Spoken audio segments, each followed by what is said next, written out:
Evening viewer, welcome to our Glory Globe TV. Here is a miracle news for our viewer. Yeah, a baby rescued from a dying mother's womb after an Israeli strike in southern Gaza has died, the BBC has learned. Sabrin al-Sakani was delivered by caesarean sections on a Rafah hospital shortly after midnight on Sunday.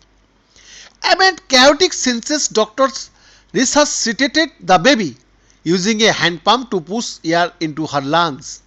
However, she died on Thursday and has been buried next to her mother, after whom she was named. Sabrin was among 16 children killed in two airstrikes in Rafah last weekend.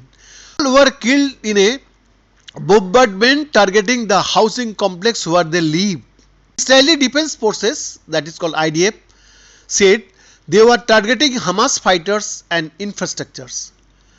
But Sabrin's mother, also called Sabrin, was 7.5 months pregnant when the Israeli strike on the al-Sakani family, whom took place just before midnight on Saturday, as she, her husband Sukuri and their 3-year-old daughter Malak were asleep. She suffered extensive injuries and her husband and Malak were killed, but the baby was still alive in her mother's womb when rescue workers reached the site. They rushed Sabrin to hospital where doctors performed an emergency caesarean section to deliver the child. It appeared that baby Sabrin had stabilized and she was subsequently placed in an incubator. At the time, doctors described her condition as critical.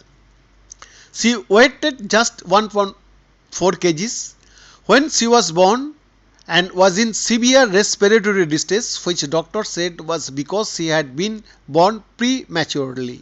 This child should have been in the mother's womb at this time, but she was deprived of the right. Dr. Muhammad Salama, head of the emergency neonatal unit at Amirati Hospital in Rafah, said after she was born. Baby Sabrin's maternal grandmother Mirvat al-Sakani told BBC the family had planned to adopt the child. The Hamas-run health ministry in Gaza says that of the more than 34,000 people killed in Gaza since the war began on 7 October, at least two-thirds are women and children. Israel launched its offensive after about 1,200 Israelis and foreigners, mostly civilians, were killed and 253 others were taken back to Gaza as hostages, according to Israeli tallies. Behind the report, Glory Globe TV, Delhi, Bharat.